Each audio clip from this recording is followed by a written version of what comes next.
Mr. Speaker. Well, the facts are in. We just heard from speakers from all parties, and I think the issue is pretty well decided that that this legislation is quite clear, and that the events that happened in the past happened, and it's time to turn the page and move forward. Il est vrai que des Italo-Canadiens ont été internés, détenus et enveloppés d'un nuage de méfiance durant la Seconde Guerre mondiale, parce que le gouvernement de l'époque a choisi de succomber à la peur du lieu au lieu d'accorder à ces Canadiens, car, Monsieur le Président, ils étaient des Canadiens, la même considération qu'aux autres Canadiens. Il y a plus de 60 ans, notre gouvernement s'est laissé guider par la peur plutôt que par les faits. Monsieur le Président, c'est un tort. Il est clair que les actions du gouvernement ont bouleversé des familles, détruit des réputations, décimé des communautés et dégradé notre sensibilité morale. Ces faits sont indéniables. Il est clair que le gouvernement a pris ces mesures en fonction de l'ethnie de certains Canadiens et par rapport de cette ethnicité, nous savons tous que c'est vrai et nous savons tous que c'était injuste. Le projet de loi 302 tient compte de ces faits et qu'il propose est fort et simple.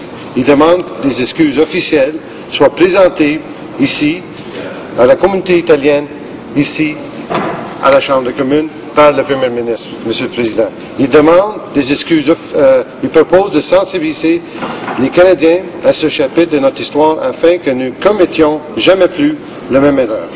Il propose de confier à des groupes communautaires respectés et étroitement liés à cette question la tâche de décider comment concrétiser les aspirations éducatives du projet de loi. En bref, C-302 propose que nous engageons à regarder cette question en face une fois pour toutes au lieu de la balayer sous le tapis. So the government is opposed to the bill, but they haven't been able to present one witness, not one plausible reason has been given to justify voting against it. The only thing they claim is that an apology was already been issued by a former Prime Minister to the Italian community to address the wrongs of the past. But this was done at a dinner banquet in front of a small crowd, and this is not comparable to an official apology in the House of Commons. And that's what this bill is asking for. It's similar to those apologies as we've seen under previous Conservative governments for residential schools, for the Chinese head tax, and the Japanese internment during World War II. The proper setting for an apology by the government to address a wrong of the past is in the House of Commons and not a banquet hall. I've also heard that this bill is divisive, but nothing could be further from the truth. The bill seeks to unite Canadians. The bill is about Canadians apologizing to other Canadians, and when a Canadian apologizes to another Canadian, this builds a bridge of respect, understanding, and friendship. If anything, but divisive, because this bill, because it singles out one cultural community, the Italian community. I argue that in view of the fact that we were able to bring several witnesses before the Heritage Committee, and not one, as I said before, spoke against this bill, but we were able to bring all the important, predominant organizations that represent the Italian community, whether it be the Canadian-Italian Business Professional Association, la Fondation Communautaire Italienne du Québec, the Order of Sons of Italy, the Casa d'Italia, and of course the National Congress. Mr. Speaker, the fact that I only have 1 minute, I'm just going to go straight to my conclusion. I want to thank everybody that spoke in favor of this bill.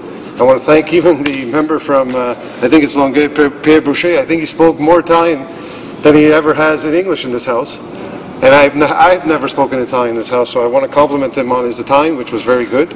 I want to also compliment and thank every other member that spoke, like I said, on this bill.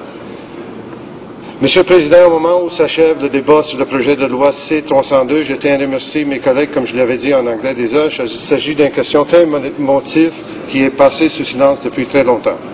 Mr. Speaker, I'd like to conclude by simply asking my colleagues to consider the history of this issue. The facts have been stated, the intent of this bill, and the essence of what it means to be Canadian. I ask them to consider all of this and to vote in favor of Bill 302. Let's turn the page on a sad chapter in our history once and for all, so we do not repeat it in the future. Thank you, Mr. Speaker. La question est la suivante. Mr. Pacetti, seconded by Mr. Volpe, moved that Bill C-3